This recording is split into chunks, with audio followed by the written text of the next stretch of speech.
Hello, and welcome to Old Toy, New Joy, the show where I share with you my previously enjoyed toys I purchased from online sources, thrift stores, and collector shows that once belonged to someone else. Today I'll be talking about a handful of Masters of the Universe figures I picked up, as well as a couple of beasts from the Imperial toy line, Dragons, Knights, and Daggers. So let's start off with the Masters of the Universe figures. I purchased this Mossman figure on eBay. And he's a Series 4 Heroic Warrior, and he was released in 1985. And as you can see, what makes him unique and sets him apart from all the other figures in the line is that he is covered in flocked fur. And it is green to resemble moss. He was essentially a repaint of Beastman. So let me grab my Beastman and we'll do a little comparison. So here's Beastman, and as you can see, they have the same head sculpt. They've got the bumps on their head, and they've got the same ears and what looks to be a beard. Yep, same nose, same fangs, same teeth. Well, you know what? It looks like they whittled down they painted the fangs on Mossman so they don't show so much. Painted them black, I think. But they're there. They're there. And apparently when he was brand new, he smelled like pine. I've been sniffing him for about a minute, and I do catch a faint scent, perhaps of pine.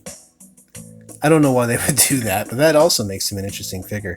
My example came with this shield, and I'm sorry, I'm not for certain that this shield belongs to this figure, but we'll keep them together for now.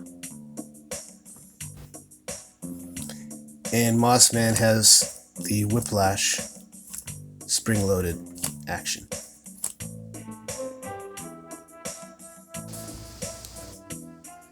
And from the same eBay seller, I purchased this figure of Jitsu. Jitsu was released in 1984, so he's a Series 3 figure, and he is an evil warrior.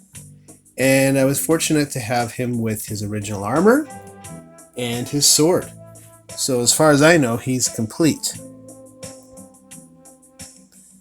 He's got that nice shiny hand.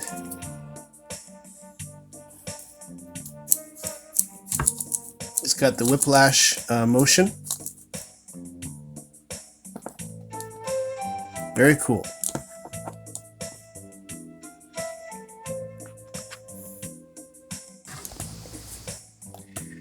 And then from a toy show, a collector's show, I purchased this Mechanic. He's missing his armor. He's missing his club. He was released in 1984, so he is a Series 3. He does have a very cool action. When you turn his torso, his neck extends, and then it's all supposed to be like robotic or metallic neck. There's a big backstory there. I can't remember what the backstory is. And he won't stand on his own right now. And that is the one complaint I have of Masters of the Universe figures by Mattel from the early 80s is a lot of them don't stand. It's because of the way the rubber band is holding their legs together. So I'll just lay him down there. And here we have Orko. I purchased him from an earlier collector's show. He was released in 1984. He's a Series 3. Originally, he came with a ripcord and 7 magic trip caps, and he would spin. See this little metal nib there that you can pivot on. I was going to buy him on eBay, but he was hard to find inexpensive with the hat intact. A lot of examples out there had no hat. I really wanted the hat, so I was very happy to find him at a collector's show for a great price. with his hat. And he used to fly around in the cartoon.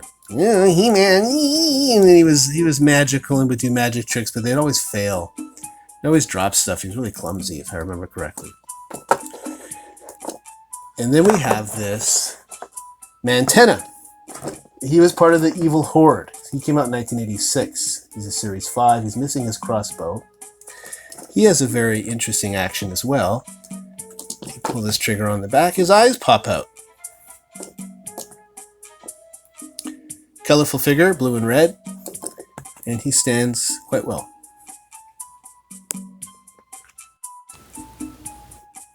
So a little while ago, I was perusing my local thrift store and I came across this fella. And I'm used to seeing plastic dragons and dinosaurs and not thinking much of it, but I took one good look at him and my senses were telling me there's something special about him. He looked vintage to me. He definitely looked like something from the mid-'80s that belonged to sort of a fantasy sci-fi theme of sorts. So I did purchase him. You can't really see it here, but it says Imperial 1984. And so I looked it up when I got home because I was not familiar with Imperial. And there was a line called Dragons, Knights, and Daggers put up by Imperial, I think beginning in 1983. And this is the saber-tooth serpent. And this toy line includes the serpent, as well as two-headed dragons, rhinoceroses, some dinosaurs, winged horses, unicorns, and the like. And no figures, though. Basically, Imperial developed this line to be compatible with the other toys that kids were buying of the same sort of theme. The highly influential MOTU, or Masters of the Universe figures, as well as figures put out by Sun Gold and Remco, such as Lost World of the Warlord, Galaxy Warriors, Galaxy Fighters, I think there was Beast Warriors, and these were basically He-Man-like figures, but with like an animal head, a serpent or a bear or a tiger put on instead. Not kind of funny looking, but highly collectible and very expensive to find right now on eBay. So if your child did not have the He-Man figures, or if they did have the He-Man figures, they could put them on these beasts, so they could put one of the other toy series on these beasts. And some of them came with saddles.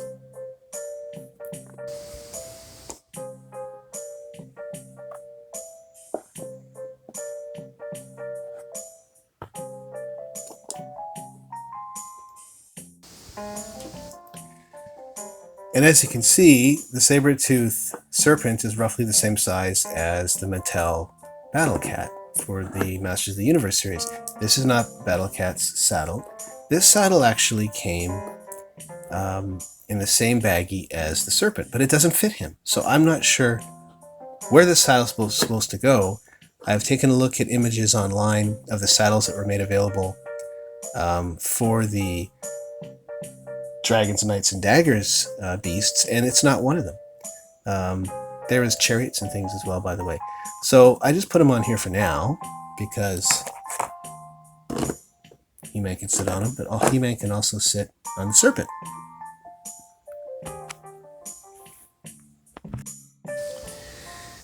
And then very recently at my thrift store, I came across this unicorn. Right away, I could tell it wasn't one of the usual unicorns or horses that my daughters like to buy. They were made within the last 10 years. This definitely had an 80s look to it. And I looked at the bottom, and you can't tell, but it says Imperial 1983. This is not the original saddle. It did not come with a saddle. I just stuck it on there because I've been having Tila sit on there. But I looked it up, and there is a unicorn that belonged to the Dragons, Knights, and Daggers series, but that unicorn has a longer horn, and the legs are in a different pose so they can actually stand like that. This one doesn't do that. Then I saw somebody had labeled this unicorn on eBay as Mark of the Unicorn, which also gives you the acronym MOTU.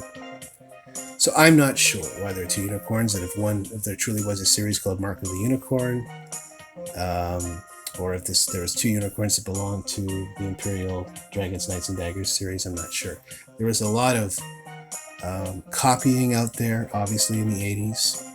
A lot of what people consider to be knockoffs or bootlegs, but the definitions of bootleg and knockoff are very different.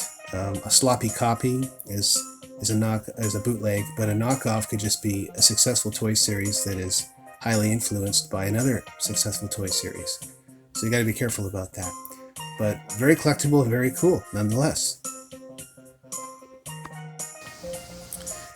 So thank you for tuning in to Old Toy New Joy and allowing me to share my recently acquired Masters of the Universe and Dragons, Knights, and Daggers figures. If you liked the video, please like the video, and we will keep them coming. I do implore you to explore my many episodes of Old Toy New Joy, because I talk about lots of cool stuff, from Redline Hot Wheels to Star Wars to wrestling figures, whether they be Hasbro or LJN, to Transformers, to Superpowers, Smurfs. Lots and lots to talk about, lots and lots to share. Appreciate you joining in, but I'm going to say farewell for now from Old Toy New Joy.